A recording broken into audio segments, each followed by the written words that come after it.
শালবতীর আমন্ত্রণে জীবক এসেছে ওর ভবনে। পিছনে পিছনে এসেছে এক ঘাতক, মুখে কালো কাপড় বাঁধা, হাতে ছুরি। যদিও সুযোগ থাকা সত্ত্বেও জীবককে সে আঘাত করেনি। কেন করেনি সেই জানে। এদিকে শালবতীর নিজস্ব মহলে জীবকের সঙ্গে শালবতীর কথা চলছে। ওদের এই প্রথম সাক্ষাৎ। 23 বছর পরে মা ছেলে মুখোমুখি। জীবক শালবতীর কাছে জানতে চাইছে কে ওর প্রকৃত পিতা। এই প্রশ্ন শুনে চমকে উঠছে শালবতী। বোধহয় ভয়ও পেয়েছে। তারপর শালবতী বলে, এই উত্তর জেনে তোমার কি প্রয়োজন জীবক? জীবক বলে, কি বলছেন মাতা? কে আমার পিতা তা জানার অধিকার আমার নেই। শালবতী নরম ভাবে বলে, অধিকার তোমার অবশ্যই আছে পুত্র, কিন্তু এই তথ্য প্রকাশ করা আমাদের দুজনের জন্য বিপজ্জনক। বিপজ্জনক? জীবক অবাক হয়। নিজের পিতৃ পরিচয় জানা কারোর জন্য বিপজ্জনক হতে পারে, তবু জীবককে জানতেই হবে। সেই ছেলেবেলা থেকে ও অপবাদ নিয়ে ঘুরছে। জন্ম পরিচয় জানে না বলে বন্ধু পরিচিত সবাই ওকে উপহাস বিদ্রূপ করেছে।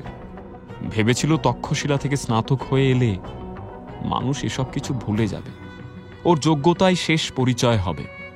সে ধারণাও ভেঙে দিয়েছে অভয়ের স্ত্রী সোমপ্রভা। না, ছাড়লে চলবে না।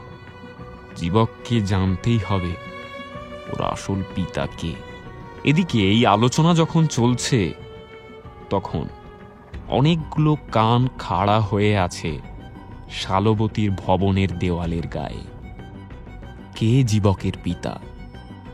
রাজগৃহে এই প্রশ্ন অতি প্রাচীন। শালবতী বলছে সে তথ্য প্রকাশ করা নাকি বিপজ্জনক। তবে কি এই তথ্য জানার জন্যই সুযোগ থাকা সত্ত্বেও ঘাতক জীবককে হত্যা করেনি? কারাই বা এখন শালবতীর ভবনকে ঘিরে আছে? তারা কি ওই ঘাতকেরই লোক? যে দূত জীবককে ডেকে এনেছে বা যে দাসী জীবককে খাবার পানীয় দিয়ে গেল, এরা সবাই এই ষড়যন্ত্রের সঙ্গে যুক্ত নয় তো? এমন হাজারো প্রশ্ন ঘুরছে শালবতী আর জীবককে ঘিরে। জীবক বলে, মাতা, মাতা বলুন, সত্যি কথা আমাকে বলুন। শালবতী বলে, দেখো জীবক, অভয় বহু বছর ধরে আমার কাছে এসেছেন, রাত্রি যাপন করেছেন। আর আমার সন্তানকেই যে শালবনে ফেলে দেওয়া হয়েছে এ বিষয়ে সবাই নিশ্চিত। অভয় তোমাকে কুড়িয়ে পেয়েছিলেন, তিনি তোমাকে মানুষ করেছেন। অভয় তোমাকে নিজের সন্তানের মতো ভালোবাসেন, তাই তিনি সবসময় প্রমাণ করতে চান যে তিনিই তোমার আসল পিতা। এর কারণ অভয় কোনো কিছুর বিনিময়ে তোমাকে হারাতে চান না। কিন্তু জীবক অস্থির হয়ে ওঠে। কিন্তু কি মাতা? তাহলে তাহলে কি অভয়ই আমার আসল পিতা? তার ধারণাই কি সঠিক?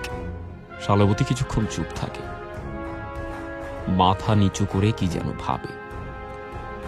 তারপর বলে, না, অভয় তোমার আসল পিতা নন। জীবক জিজ্ঞেস করে, তাহলে কে কে আমার পিতা? শালবতী বলে, যে কথা আমি আজ তোমাকে বলছি কখনো কাউকে বলো না। এই কথার উপর ভরসা করে কোনো দাবি করতে যেও না। তোমার জানার কৌতূহল জেগেছে, তাই শুধুই জেনে রাখো। তার আগে তুমি প্রতিজ্ঞা করো জীবক, যে এই কথা শুধু তোমার আর আমার মধ্যেই থাকবে। প্রতিজ্ঞা করো। জীবক বলে, ঠিক আছে মাতা, আমি প্রতিজ্ঞা করছি এই তথ্য আমি কোথাও প্রকাশ করব না।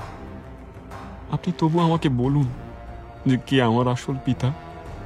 শালবতী বলে, জীবক, তোমার আসল পিতা আর কেউ নন, তিনি হলেন মগধের রাজাধিরাজ শ্রেণিক বিম্বিসার। জীবকের বুকের মধ্যে যেন ডঙ্কা বেজে ওঠে। স্বয়ং মহারাজ বিম্বিসার আমার পিতা। শালবতী সাবধান করে জীবককে। আস্তে আস্তে বলো জীবক। হ্যাঁ হ্যাঁ, রাজা স্বয়ং, এবং তিনিও এই কথা নিজে জানেন। জীবক যেন পাথর হয়ে যায়। ওর সমস্ত শরীর অসম্ভব ভারী মনে হয়। মুখ দিয়েও কোনো কথা সরে না। অর্থাৎ জীবকের সঙ্গে কালগ, অভয়, এমনকি যুবরাজ অজাত শত্রুরও কোনো তফাৎ নেই। কিন্তু তফাৎ করেছে এই সমাজ, তফাৎ করেছে রাজা নিজে।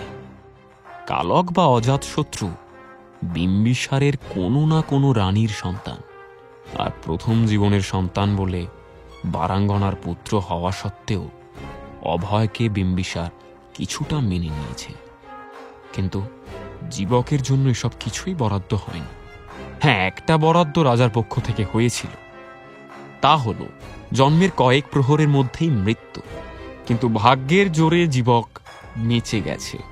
জীবক নিজেকে শান্ত করার চেষ্টা করে। ওর এতদিনের সব প্রশ্নের উত্তর ও আজ পেয়ে গেছে। আর কিছুই জানার নেই। এবার ও নিজের জীবন নিজের মতো করে গুছিয়ে নেবে। কারোর দিকে ফিরে তাকাবে না, কারোর দয়ার অপেক্ষায় থাকবে না। নিজের বিদ্যাই হবে ওর একমাত্র বড় পুঁজি।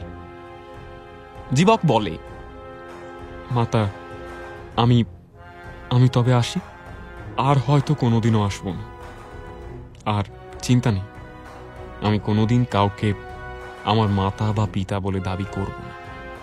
অভয়ই আমার পিতা, আর দাসী উদুম্বরিকাই আমার মা। আমার আসল পিতা মাতা যারাই হোক, এই দুজনের অধিকার সবার থেকে বেশি। শালবতী জীবকের মাথায় হাত রাখে। তার দু চোখ বেয়ে জল ঝরছে। সে বলে, আমি তো তোমাকে আমার কাছে আসতে বলতে পারি না পুত্র। সে অধিকার আমি হারিয়েছি।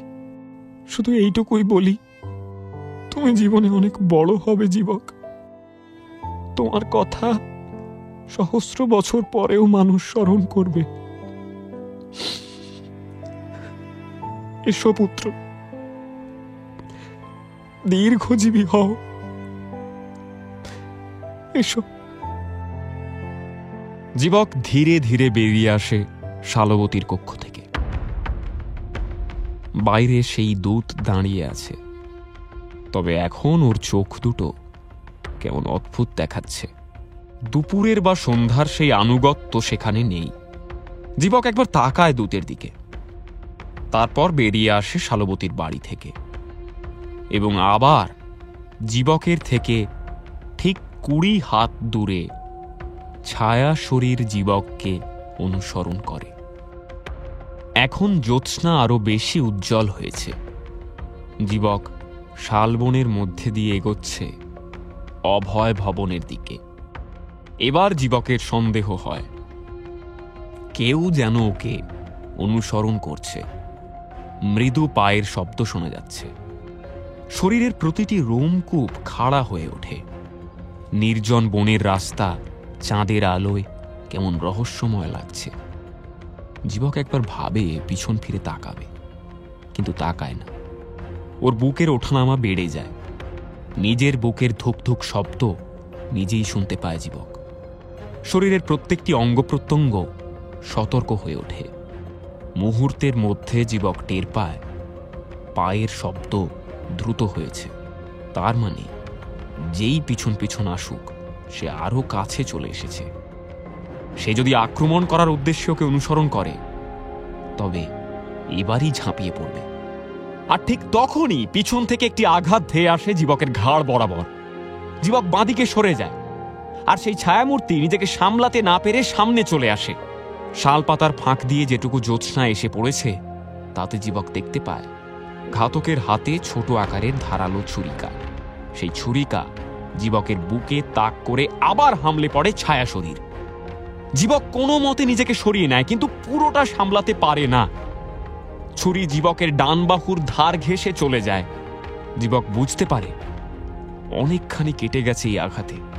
জীবক এই অবস্থায় বাঁ হাতে ঘুষি চালায় ঘাতকের উদ্দেশ্যে। এই ঘুষি খেয়ে ঘাতক মাটিতে লুটিয়ে পড়ে। জীবক এবার ওর বুকের ওপর উঠে বসে, দু হাতে ঘাতকের ডান হাত চেপে ধরে। ওই হাতেই ছুরিটা রয়েছে। জীবক ছুরিটা কেড়ে নেওয়ার চেষ্টা করে। টানা হাঁচড়া শুরু হয়। এই সময় ঘাতক ওর বাঁ হাত থেকে জীবকের কাটা জায়গাটাতে আঘাত করে। জীবকও ঘাতকের ডান হাত থেকে ছুরির হাতল ধরে একটা হ্যাঁচকা টান দেয়। এই টান দেওয়ার সময় ঘাতকের কপালে লেগে যায় ছুরির কোপ। এদিকে আততায়ী জীবকের বাঁ বাহুর ক্ষতস্থানে আঘাত করছে বলে জীবক যন্ত্রণায় কাতর হয়ে ওঠে। সেই সুযোগে আততায়ী নিজেকে ছাড়িয়ে নেয়। তারপর নিজের কপাল চেপে ধরে পালিয়ে যায় শালবনের গভীরে।